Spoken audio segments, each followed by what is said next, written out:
Comme je dis souvent, le radar, c'est le meilleur ami de l'homme, surtout quand il fait un temps de chien.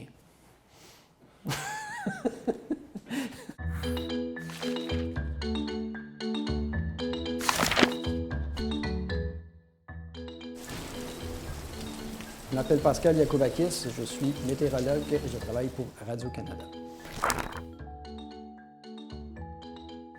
Ça, c'est une question très vaste. On utilise des moyens titanesques. On utilise toutes les technologies disponibles. C'est surtout... Donc, on va utiliser les satellites, toutes les observations de surface des stations de surface, lancer des ballons sondes pour avoir la structure tridimensionnelle. Tout ça à l'aide de modèles de simulation. Donc, il y a aussi des prévisions à court terme qui vont être essentiellement basées sur le radar et le satellite et les observations.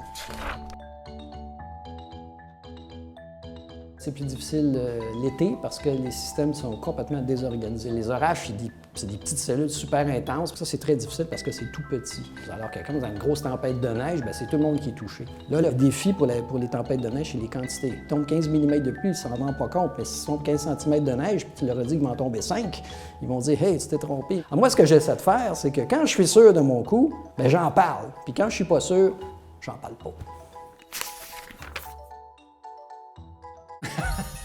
Bien, vous voyez, je ne peux pas répondre à cette question-là.